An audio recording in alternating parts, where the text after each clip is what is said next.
You've said you disagree with Mr. Trump's policy. I don't want a cage match. You've tweeted you don't want a cage match, but Republican primary voters deserve to know, with the kind of specificity and responsiveness you delivered in your 9 Supreme Court arguments, how you disagree with Mr. Trump. Will you spell that out with us? Well, listen, Hugh, everyone understands why Donald has suggested what he has.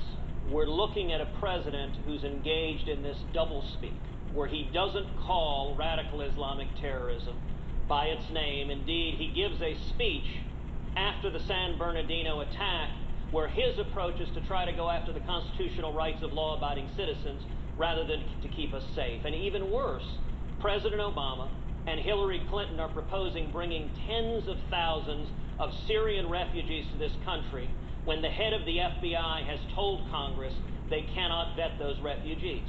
I understand why Donald made that proposal. I introduced legislation in the Senate that I believe is more narrowly focused at the actual threat, which is radical Islamic terrorism. And what my legislation would do is suspend all refugees for 3 years from countries where ISIS or Al-Qaeda control substantial territory.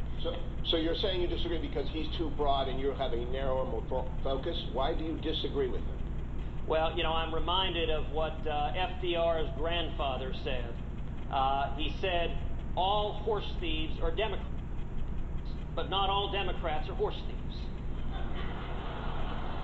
In this instance, there are millions of peaceful Muslims across the world in countries like India where there is not the problems we are seeing in nations that are controlled, have territory controlled by Al-Qaeda or ISIS, and we should direct at the problem, focus on the problem, and defeat radical Islamic terrorism. It's not a war on a faith, it's a war on a political and theocratic ideology that seeks to murder us.